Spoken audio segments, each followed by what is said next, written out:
It's Randy Orton. Oh. I have voices in my head. They counsel me. They understand. They talk to me.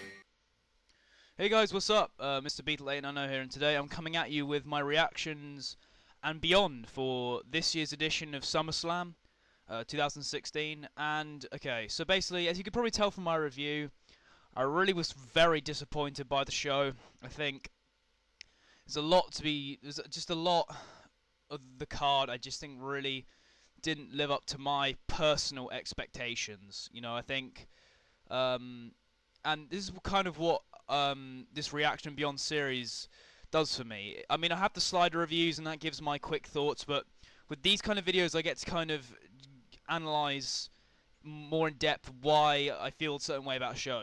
And I think this will really help to give people an understanding as to why maybe I didn't like it so much. Because I think, in the grand scheme of things, my overall grade was slightly lower than what other people gave, which is fine. You know, I don't really. Again, it's you know, wrestling is such a subjective, you know, topic. So again, I'm not too bothered. It's something that I noticed. I kind of wanted to explain myself. For those who are probably kind of being, you know, thinking maybe, oh, why do you feel this way? So let's just get into it. I'm actually going to talk about the pre-show matches on here because now, as you could tell on my Q&A video, I can actually go over 15 minutes now, which is great because the reason why I got a copyright strike name was bullshit anyway. So I think I'm glad that that's, you know, that strike is done and I'm clean again and I can just get back to doing longer videos. So anyway, in terms, let's look at the pre-show matches first. We had American Alpha, Hype Bros, and the Usos taking on Breezango, the Ascension, and the Vaudevillains. I actually will tell you guys my star ratings for these matches because I don't really put the pre-show matches in the reviews because I don't consider them as part of the show. But if people do ask what my star ratings are for them, I do give them. But so American Alpha, as I said, the match between the teams. I don't know why I said American Alpha again, but yeah, it was a standard kind of big 12-man tag team match. Like, you know, each team got their kind of time to shine. I do like they kind of teased an Usos heel turn in a way. You know, I think it was Jay got the tag as American Alpha hit their finisher to get the pinfall. I thought that was quite nice.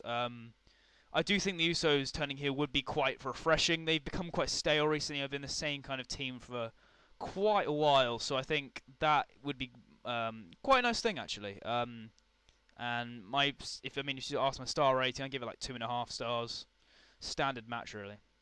And then we had Sami Zayn and Neville versus the Dudley Boys. One thing I want to say is Sami Zayn, man, like he had the match of the night at Battleground, won against Kevin Owens. And now he's on the pre-show teaming with Neville. Very surprising and kind of annoying because like I really like Sami Zayn. I think he could be doing a lot more. I think, and they're not really helping him by just putting him on a kind of randomly thrown together match on the pre-show. It was an alright match. You know, I'd give it 2.25 stars. You know, I do like the teasing the Dudley Boys breakup. I think that's good. I actually wouldn't mind seeing a feud between Bubba Ray and Devon. You know, maybe Bubba Ray, you know, shows aspects of what he was like in TNA's Bully Ray. I think that'd be pretty cool. So Zayn and Neville winning did make sense in that regard. But one thing I'm really not huge on, like, I understand with the Dudley Boys, I'm not kind of annoyed they didn't get the tag titles, but what kind of annoyed me about the Dudley Boys is they're essentially just glorified jobbers now, which I think is a real shame because I'm not saying I don't necessarily think they should have won the tag title since their return, but they could have still been a team that had some sort of established credibility. But they've just lost to everyone, and they've lost. Beating them now just doesn't really. It just doesn't give any teams that much credibility anymore, to be perfectly honest with you. And then we had the final match, the pre-show, Sheamus versus Cesaro. Again, I thought this was a good match. You know, one thing I'm worried about the best of 7 series match, the matches might become a bit stale and a bit kind of samey, so it'll be interesting to see what they do there. Sheamus winning, I kind of expected that. You know, Cesaro won the last 2 matches before the series was announced.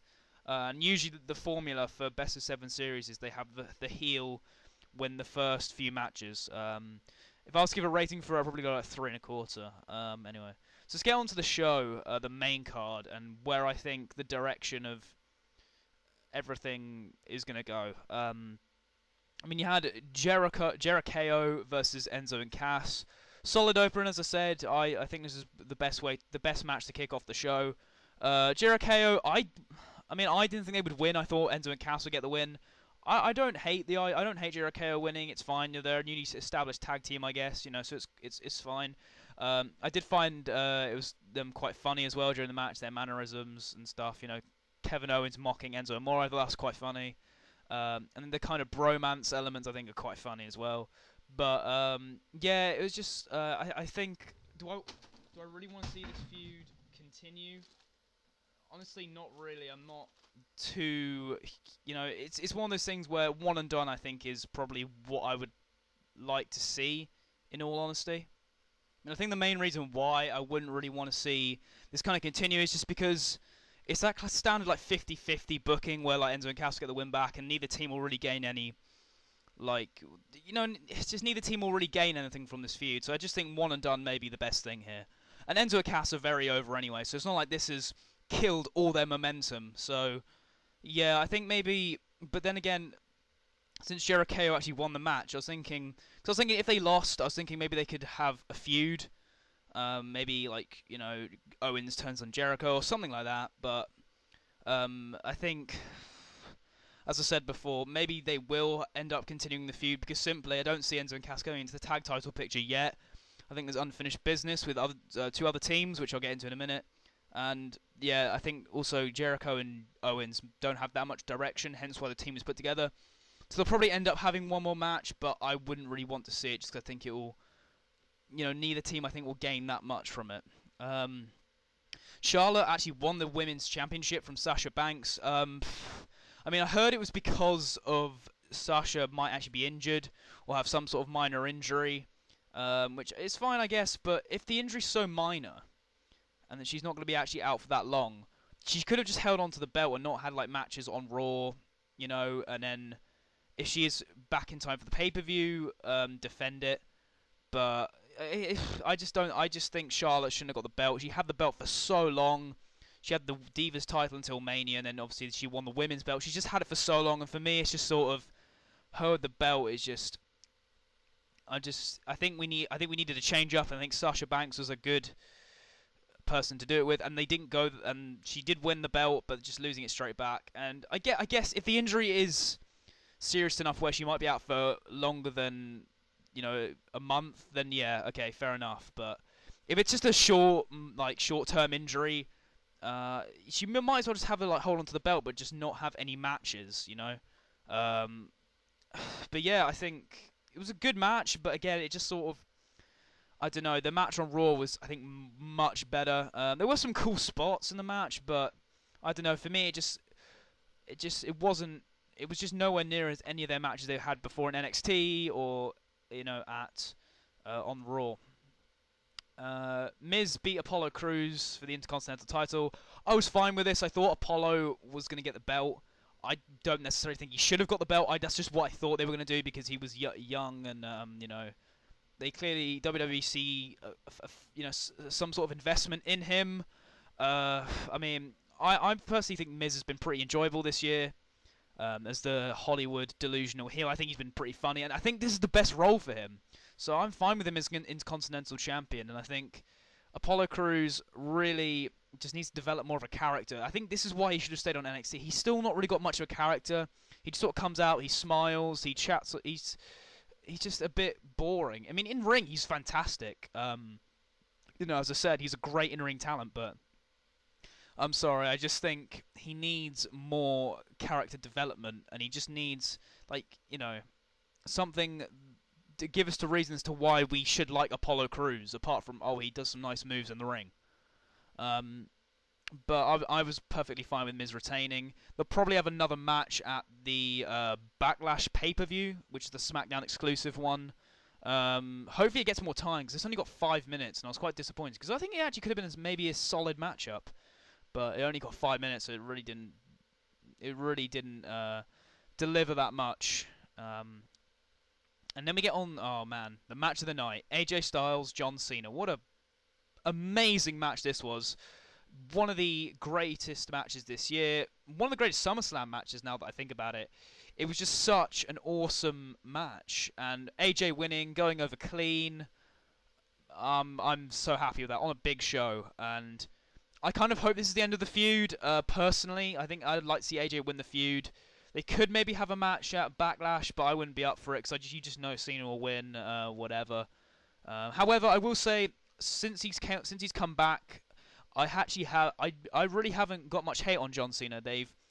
I think since he's come back, the stuff they've given him to do has been fine. Like he hasn't done any of that cringy, kiddie stuff. And he's cut some pretty good promos, and I think I actually just enjoyed John Cena a lot more since he's come back, and he haven't done anything to piss me off with him. So I wouldn't be. Yeah, I think AJ winning's great. Cena, I think I really actually have somewhat kind of liked him this year. Do I see this continuing? Maybe, perhaps, but then again, I maybe just think AJ should move on to someone else, and hopefully soon goes into that world title picture because I think he deserves it personally. And then speaking of AJ Styles and that sort of thing, we look at the tag team championship match as the New Day defending against the Club. The match I just don't think was that great, and the DQ just really was annoying as well. I just think Gallows and Anderson should have got the belts. Because let's face it, they should get the belts. I think they deserve it, personally. And they probably will get them at the Clash of Champions pay-per-view. I understand they wanted to have Big E return, but again, a DQ on a pay-per-view, for me, it's just really frustrating. And we get enough DQ and no finishes on TV. Why does that have to continue to pay-per-view matches? Just frustrating. And Jon Stewart in that role, a bit of New Day, it's just a bit kind of why? It just... Jon Stewart's role on this pay-per-view just was really not necessary for me personally. I just don't get why they did it really. Apart from to have him, get saved by Big E, but whatever. You still could have had Big E come out after the Club won the tag titles. They tried to attack Kofi and Xavier. I just think it was just a bit dumb really. The whole just with Jon Stewart and the DQ finish, and I just think the Club should have gone over. Personally, anyway. Dean Ambrose and Dolph Ziggler. Again, another match that was good, but just really... just lacking. I think... it's just frustrating, because I think... Ambrose, since he's been WWE Champion, I've enjoyed his, his promo work. I think the story going into the Ziggler match was great, I think... I like this idea of Dolph having to win and Dean just being like, you're just not good enough. But the match, I think, did kind of fall flat a bit. It was good, as I said, but... there was just something missing, I think, and the fact that Ziggler lost so clean was quite a surprise as well. I do see this maybe going one more match. Maybe they'll throw Bray Wyatt into the mix for a triple threat.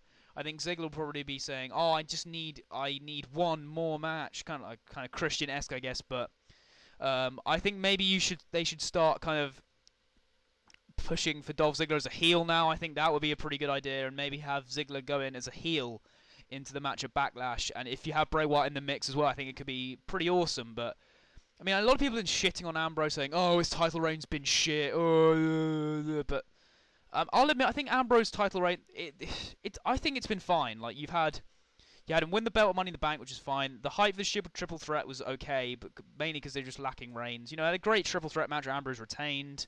The build to the Ziggler match at SummerSlam was good. It was just the match was kind of disappointing. So I think Ambrose's title reign so far has been fine, but I do think if it continues like this, it may end up becoming a kind of title reign that's a bit underwhelming and falls flat. So hopefully Ambrose picks up the match quality, and who knows, it could be a great reign for him.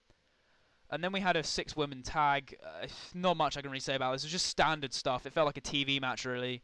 Only real note, Nikki Bella coming back to replace Eva Marie. Again, I think they're obviously... I'm thinking they're going to bring in a new women's belt soon. I think maybe Becky Lynch should get the belt. Personally, I think she's someone who really deserves it. She's worked her ass off, and... unfortunately, it's kind of got lost in the shuffle a bit, but I think this brand split, someone's going to benefit her. I think maybe she should get the belt, or maybe someone like Natalya. Personally, that's about it. Again, the match, as I said, not really that noteworthy. Then we had Finn Balor versus Seth Rollins. Now, a lot of people really liked this match and were like, oh, this is a great match. I did like it. I did think it was a pretty great match, but I don't know, something was missing for me. There was just that something lacking. I only gave it 3 3/4 stars. I just think there was something lacking in that match. You know, it just felt kind of... I think the near falls as well just weren't as exciting as, say, like the Cena-Styles match. And I don't know, I definitely think these two have potential to pull out some great, great matches, but I think this SummerSlam match kind of fell flat. Balor winning, you know, clean as a whistle was quite surprising. I was expecting maybe some sort of interference, you know, but again, it was, I guess, it makes sense in the whole kind of, it's a new era, you get, like, you know, Balor winning the belt, which is fine, but can we just talk about how shit the Universal title design is? They literally just took the world title, the WWE world title, and I guess women's title, and they literally just got out a paintbrush, dipped some red paint in there, and just painted it. It just looks so lazy. I don't mind the women's belt having the similar design, because the way I see it, it's a different division, and for so long the Divas division was so like lacking in terms of credibility that the whole point of this bringing up the women's division and the belt is kind of establishing that the women's division is on par. But with this, it's like, I think the Universal title should have its own sort of identity, but it just doesn't. It just looks exactly the same, but just red, which I think is incredibly lazy for me personally. But I do think Balor and Rollins will probably continue. Hopefully their match, I assume, will be Clash of Champions, is better, because it was good, but I feel like there's something lacking, and hopefully we can get some great matches between Rollins and Balor.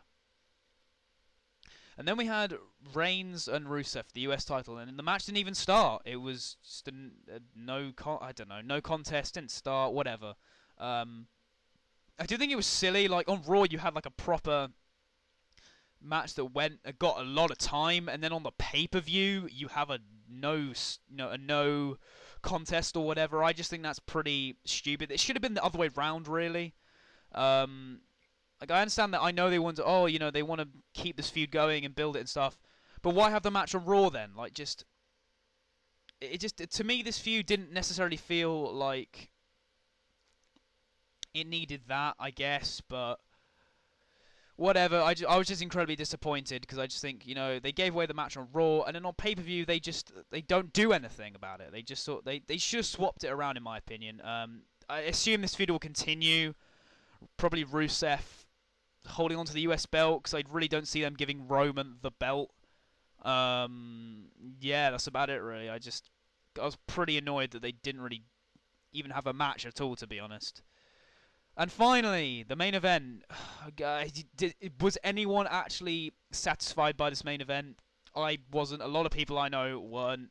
Because, let's face it, it was a dream match. These two guys faced once before on SmackDown, I get it, but neither of them were as established as they are now. And these two have the potential to put on an amazing match, and instead we just got... And I will say, once the match was getting really good, and you were like, oh, it's going to kick into that next gear, it's going to be awesome, the match ended because of a knockout, and it was just such a shame. And then they have Shane come out and get F5'd, so... Are they going to build for a Brock Lesnar-Shane McMahon feud? Like, I'm not really up for seeing that, personally. I think Shane should really... After the Undertaker match, I think I'm not keen on seeing him in the ring again, really. And just with Lesnar in general, like, his matches, I think, are either really good or just really disappointing. There's no, like, in-between, which is just really annoying. Like, this was just so frustrating. I was really hoping we'd get an amazing SummerSlam main event. I just think this main event was a perfect way to just sum up the show. Like, just disappointing. Like, for me, SummerSlam overall was just a huge disappointment. You had such a stacked card, and if all they had to do was just simply book a lot of these matches and the undercard, and it would have been a fine show. But instead, they didn't do that, and a lot of the matches just fell flat. And I will say, the Brooklyn crowd was pretty poor, actually. I was very disappointed by them. A lot of the time they just didn't give a fuck. Apart from the Styles Cena match, they were pretty dead for most of the night, really. I was very disappointed by this year's SummerSlam. I think there's some good potential feuds to go on into the fall, but having said that, though, WWE and the fall don't necessarily go hand in hand, so it could end up just being very lackluster and another kind of and just very frustrating. But as I said, it's a new era, but some things never change, I guess. You know, in terms of just shitty booking. But anyway, I hope you guys enjoyed this reaction and beyond video. Let me know what you thought of SummerSlam and what's in store for the fall, you know, and the winter and all that. Follow me on Twitter, follow me on Ars.fm, like the video if you haven't subscribed. Thanks for watching, guys.